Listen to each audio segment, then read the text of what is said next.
Hey, welcome back. Next Thursday, programming note. Newsmax TV is partnering with America's leading Latino civil rights organization to host the Lulac Newsmax Democratic Town Hall.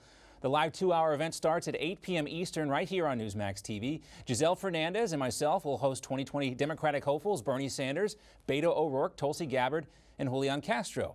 Coverage begins at 7 p.m. Eastern with the preview show of the Lulac Newsmax Town Hall. We'll take a look at the candidates still in contention for the 2020 Democratic nomination. We're going to explore their backgrounds, their platforms, and their rhetoric with the help of leading experts. The event will also be followed by our post-show event at 10 p.m. Eastern, where we will review the most intriguing comments from the town hall as candidates turn their attention to Hispanic voters. And here to give us a preview of what we can expect next week on October 24th is the president of Lulac, Domingo Garcia.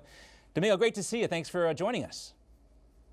Glad to be here and be glad to be a partner with Newsmax. Yes, we are glad to have you as a partner as well. And just for the folks at home, Lulac stands for the League of United Latin American Citizens. It's the largest and longest standing Latino civil rights organization, founded all the way back in 1929.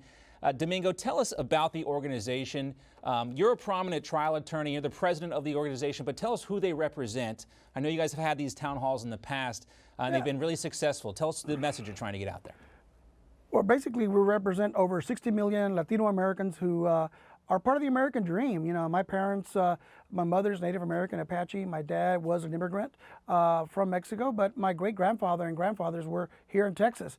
And so that American dream, whatever that may be, is what we fight for and move on every day, whether it's education and making sure children get a good head start. And Lulac started the first Head Start program with LBJ back when he was president, with our little school for the 400, where we try to get children to learn English and assimilate into American society so they can become productive citizens. We also work on issues such as healthcare, making sure that healthcare is affordable. Many Hispanics suffer from diabetes, and the cost of insulin right now has just gone out the roof, making that very difficult for families to have to decide whether they're going to pay the rent or buy the insulin for a loved one in their household. Or issues such as entrepreneurship, getting businesses started. Hispanics are the most creative and largest entrepreneurial class right now in the United States, opening up main streets all across America. And we try to help them achieve that dream of being a business owner and being part of the American dream. You mentioned some of the important issues that are important to Latinos across the country. Let's talk about this election cycle. What can we expect to hear the candidates talk most about? Obviously, we're trying to reach the Lulac audience and the Latino audience, but what do you think is the most important issue of this election cycle?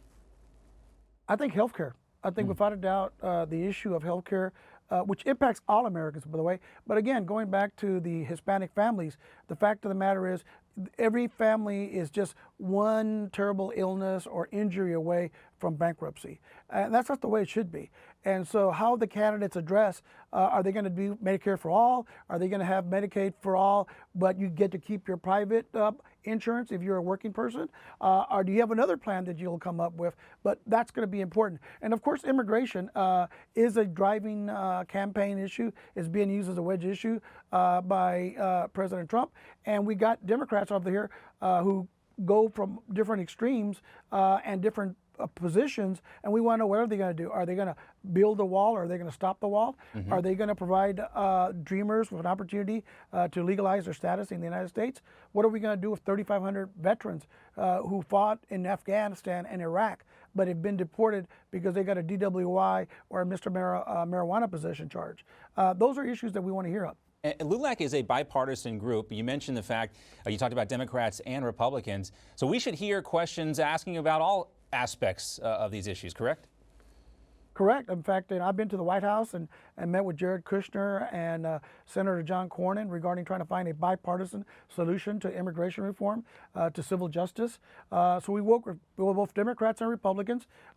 This event is going to be listening to the Democrats and giving their positions, but we also want to hear what the Republicans are going to do, because Latinos are very conservative, as a matter of fact. A lot of Latino families are very anti-abortion.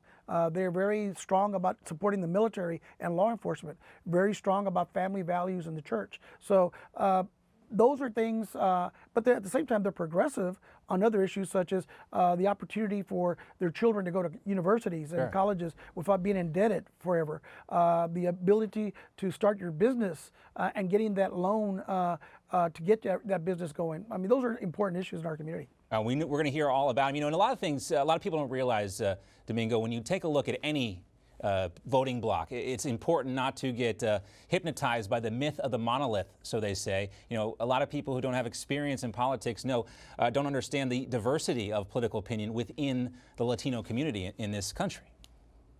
No, that's true. I mean, for example, I'm in Texas, and our governor is Greg Abbott.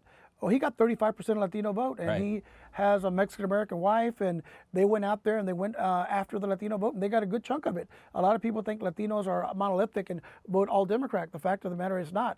In Florida, for example, a lot of Cuban Americans tend to vote Republican and conservative, while, you know, in California and Nevada, Mexican Americans tend to vote for the Democratic side over the Republicans. So our vote really is up in the air for whichever party makes the proper plan and the proper issues that will appeal to us as to what they can do to bring every family up into the American mainstream. Well, we look forward to being a part of this. I look forward to seeing you hopefully in Des Moines, Iowa, and all the candidates will be there as well. Domingo, it's going to be a great event, and we look forward to it.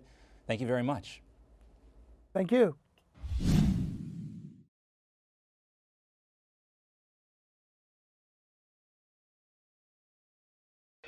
You just watched Newsmax TV, America's fastest growing news channel, now in 65 million homes.